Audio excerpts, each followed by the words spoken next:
If you're not from Brazil, chances are you've never heard of Gal Costa yet. Here's a Brazilian artist you should add to your playlist right now. Once you hear her voice, you'll understand why it defined an entire movement. This Brazilian singer is described as the solar, radiant, expressive force of Tropicália, the revolutionary Brazilian artistic movement from late 1960s.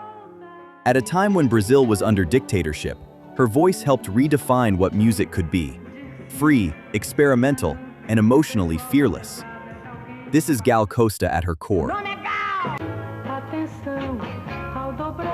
A voice that feels effortless, but carries rebellion inside it. If you want to understand her, don't start randomly.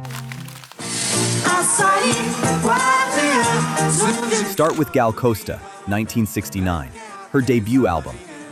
Often seen as the album that closed the Tropicália era, it captures the movement at its most intense and fully formed.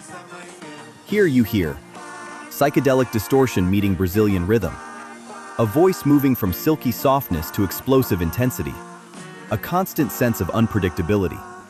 With standout tracks like Baby and No Identificado by Caetano Veloso, Divino, Maravilhoso with Gilberto Gil, and Que Pena by Jorge Ben-Jor. Ranked the 80th greatest Brazilian album of all time by Rolling Stone Brazil, this record marks the moment Gal became the central female voice of Tropicália.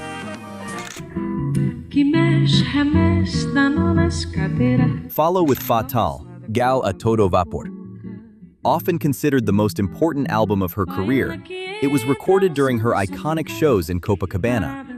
The result was a double album that preserves everything, even the noise, the imperfections, the risks of improvisation. You can almost place yourself there, inside the room, close, electric, suspended in that moment.